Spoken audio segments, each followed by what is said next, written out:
Anda menjanjikan 11.000 triliun di kantong, Anda menjanjikan macam-macam ekonomi bertumbuh 10%, Anda menjanjikan akan ada 20 juta lapangan kerja, Anda menjanjikan akan ada mobil SMA segala macam. Itu tidak terjadi. Oleh karena itu terbentuk persepsi publik namanya pretext bahwa Jokowi pembohong, maka apapun yang didalilkan Jokowi justru dianggap bohong. Jadi jangan dibalik bahwa yang didalilkan oleh warga negara itu harus dibuktikan oleh warga negara. Justru sebaliknya yang terjadi sekarang, bahwa Jokowi mendalilkan berbagai hal dan ternyata tidak bisa dibuktikan, termasuk dalil dia terhadap keaslian ijazahnya.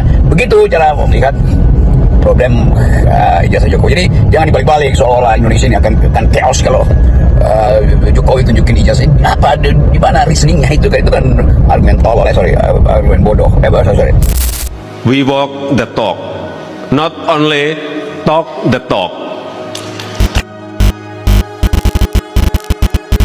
Kelihatannya pihak Jokowi makin panik sehingga mulai mengancam kembali, seolah-olah kalau ijazah itu dipertontonkan akan ada chaos.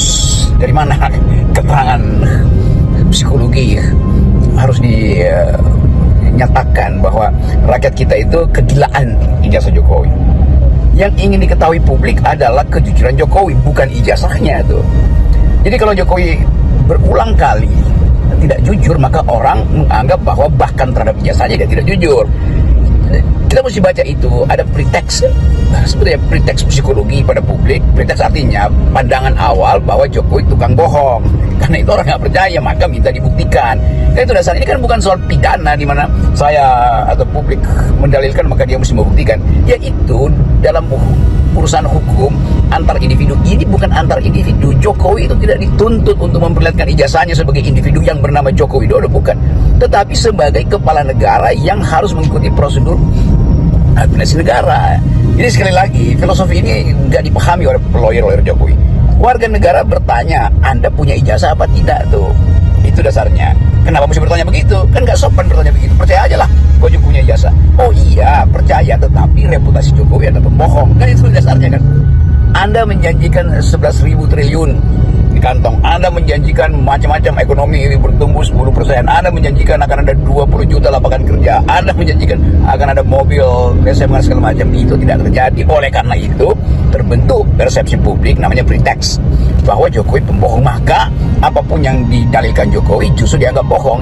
Jadi jangan dibalik bahwa yang didalilkan oleh warga negara itu harus dibuktikan oleh warga negara. Justru sebaliknya yang terjadi sekarang, bahwa Jokowi mendalilkan berbagai hal dan ternyata tidak bisa dia buktikan, termasuk dalil dia terhadap keaslian ijazahnya. Begitu cara melihat problem ijazah Jokowi. Jadi jangan dibalik-balik seolah-olah Indonesia ini akan chaos kalau Jokowi tunjukin ijazah. Apa di mana reasoningnya itu kan argumen tolol.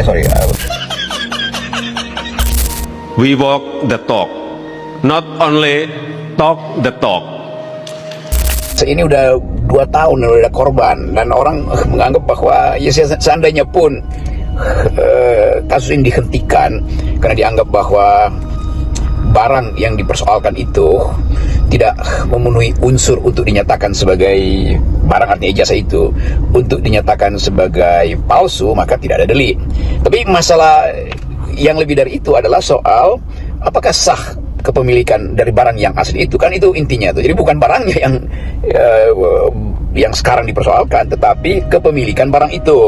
Dan itu kemudian dihubungkan dengan sekuensis, dengan urut-urutan sehingga barang itu, yaitu ijazah itu dimiliki oleh Pak Jokowi.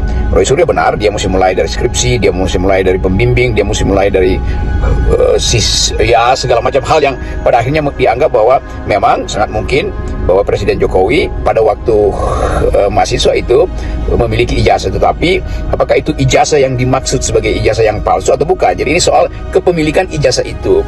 Ijazah yang asli dimiliki dengan cara yang ilegal, dia menjadi delik juga. Ijazah yang palsu dimiliki secara legal juga jadi delik, kan itu intinya. Jadi kita mau lihat kombinasi pikiran ini atau kombinasi isu ini sambil melihat bagaimana opini publik membentuk dirinya sendiri untuk percaya apa tidak percaya. Kan yang tumbuh selama ini menganggap bahwa temuan Barreskrim itu adalah hasil rekayasa, dan itu justru yang menyebabkan sulit bagi kita, bagi publik, maksud saya bagi masyarakat sipil, untuk menilai apakah akan ada proses yang adil terhadap kasus ini.